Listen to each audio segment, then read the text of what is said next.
Benvenuti, oggi è lunedì 12 agosto 2024. Il sole sorge alle 6:13 e tramonta alle 19:56. La luna sorge alle 13:42 e cala alle 23:40. Oggi si celebra Santa Giovanna Francesca de Chantal. Il nome Giovanna ha origine ebraica e significa dono del Signore. Il 12 agosto si celebra la Giornata Mondiale dell'Elefante, un'iniziativa avviata nel 2012 che ha l'obiettivo di sensibilizzare l'opinione pubblica su una specie la cui esistenza è sempre più minacciata da bracconaggio, perdita di habitat e maltrattamenti da parte dell'uomo. È facile distinguere le diverse specie dalle orecchie.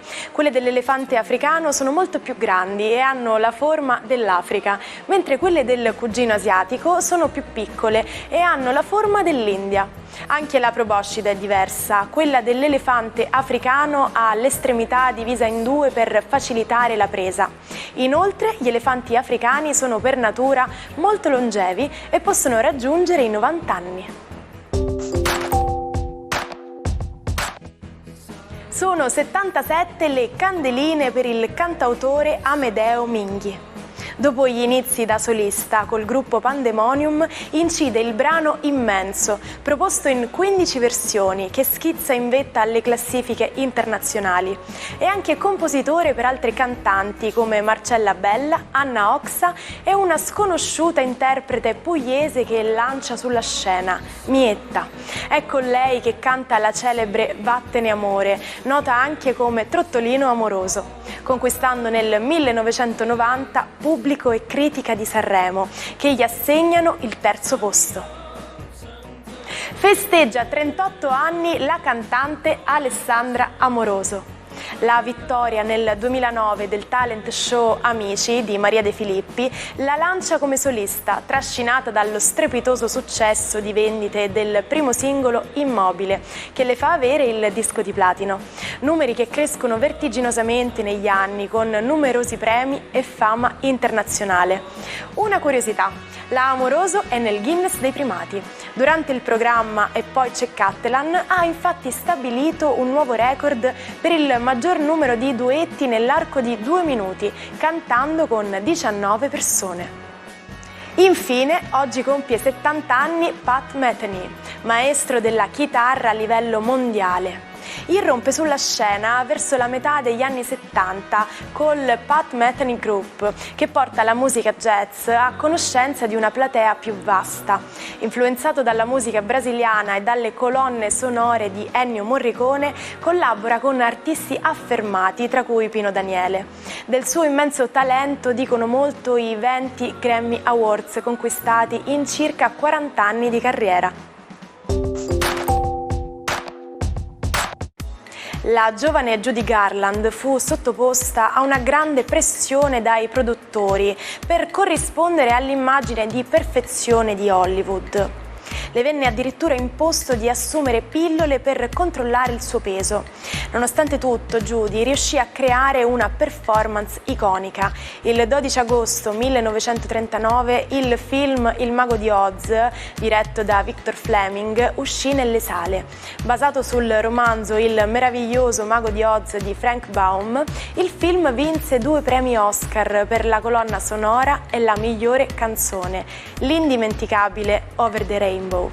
Judy fu scelta per interpretare la protagonista Dorothy, dopo che inizialmente si era pensato a Shirley Temple.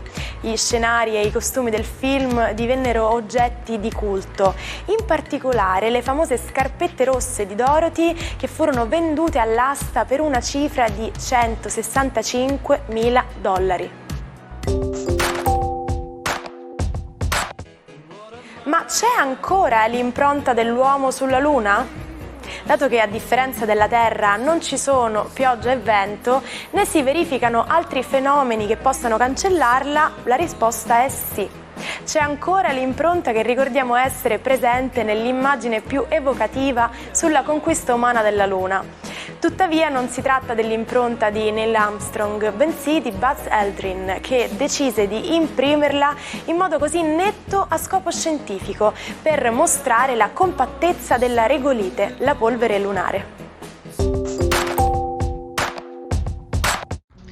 Buon inizio settimana ai 12. Oggi la Luna è al suo primo quarto in Scorpione, per cui il desiderio di diventare grandi come coinvolgerà i segni zodiacali? Vediamolo insieme. Ariete, sicuramente i vostri desideri sono tutti incentrati sulla passione che vivete in questo momento ed è sicuramente un quarto di Luna assolutamente molto sexy per voi, quindi ricordate che appartenete a un segno di Marte. Toro, la giornata di oggi prevede questo primo quarto di luna in opposizione al vostro segno zodiacale, quindi un po' di tensione, forse un qualcosa che non vi corrisponde, qualcosa a cui non vedete chiaro o semplicemente qualcosa che non riesce a incrementare come vorreste. Abbiate pazienza. Gemelli, la giornata di oggi prevede un quarto di luna che poco vi riguarda se non per la presenza di Marte, che può creare quindi un po' di tensione comunicativa. Tra l'altro con Giove la voglia di fuga, di andare via e qualche desiderio di esotico si impadronisce di voi. Cancro, questa configurazione lunare per voi di trigono, quindi quanto mai positiva, è un qualcosa che comunque vuole accrescere, vuole rendersi grande in tutte quelle che sono le dinamiche affettive e passionali. È sicuramente un momento di amore ritrovato. Leone, la giornata oggi prevede il primo quarto decisamente ostico, proprio perché formandosi in Scorpione quadra al vostro Sole, quindi probabilmente la giornata non sarà delle migliori, forse perché vi sentite un po' stanchi, forse perché qualcosa vi inchioda a qualche vincolo familiare che vi sottrae tempo, pazienza ed energia. Vergine, il primo quarto porta bene ed è assolutamente tutto votato all'amore, anche se un po' troppe discussioni con questo Mercurio retrogrado, non siate troppo cervellotici sentimentalmente e rischiate di impaurire il partner. Bilancia, la giornata di oggi prevede un primo quarto assolutamente legato al denaro, alle finanze e che porta delle buone notizie proprio nell'ambito della seconda casa, quella delle cose pratiche, quelle delle cose fattive e materiali, e quindi perché no, regalatevi anche un qualcosa di bello solo per voi. Scorpione, decisamente molto intenso questo primo quarto di luna che agita un po' però il vostro stato d'animo, e il trigono a Saturno e il sestile a Mercurio, entrambi retrogradi, che sembrano un po' agitare le vostre coscienze. Ci pensa Venere a farvi desiderare qualcosa di più solido in amore.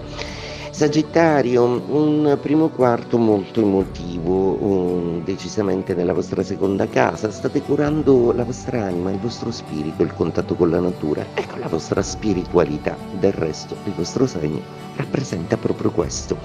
Capricorno, un primo quarto decisamente molto interessante, proprio perché ha a che fare con l'area dei desideri realizzati e delle affinità elettive. Oggi è un'ottima giornata per sentirvi soddisfatti sentimentalmente e lavorativamente. Acquario, è una fase lunare decisamente un po' nervosa per voi, proprio perché quando la luna è in Scorpione i vostri nervi sono un po' tesi e sentite il bisogno di difendervi da qualcosa.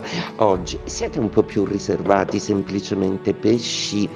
Un trigono dalla luna in questa sua prima fase di formazione che decisamente seduce il vostro Saturno, facendogli desiderare un qualcosa di eterno, un po' come l'amore, come i sentimenti. La settimana inizia bene, cercate semplicemente di non stressarvi e di non desiderare proprio l'impossibile. Isaac Singer ottiene il brevetto per la sua macchina da cucire a doppia impuntura.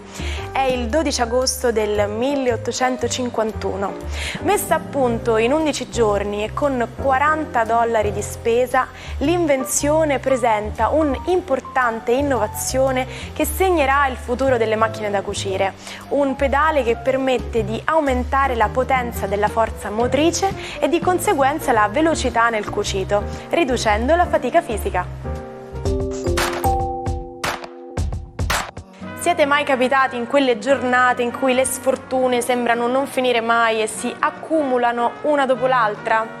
Un bicchiere cade e si rompe, il vestito nuovo si macchia e poi al supermercato ci si dimentica l'unica cosa che si doveva prendere.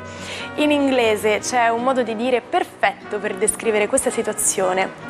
When it rains, it pours, che significa letteralmente quando piove, diluvia. Insomma, lo potete usare quando vi sentite travolti da una serie di sfortunati eventi.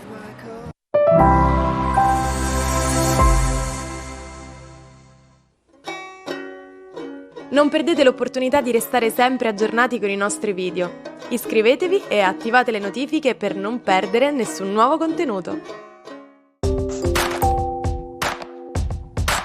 Oggi parliamo di Santa Chiara.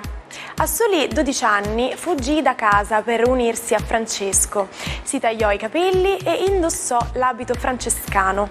Fondò l'ordine femminile delle Clarisse, conosciute anche come le povere recluse. Nella seconda metà della sua vita Chiara fu costretta a letto a causa di una malattia. Quando Assisi fu minacciata dall'esercito di Federico II di Svevia, nonostante la sua malattia fu portata davanti alle mura della città e miracolosamente l'esercito fuggì. Questo evento viene celebrato ogni anno con la festa del voto delle Clarisse, il 22 giugno. Chiara morì a San Damiano, ad Assisi. 2 anni dopo la sua morte, Papa Alessandro IV la proclamò santa. Quasi 800 anni dopo è stata dichiarata patrona della televisione. Ci salutiamo con la frase del giorno. Un film è la vita a cui sono state tagliate le parti noiose. Quindi, nonostante oggi sia lunedì, se potete di sera magari andate al cinema o vedete un film a casa, ma mi raccomando non fate tardi perché io vi aspetto anche domani con l'almanacco. Vi auguro una buona giornata, a domani.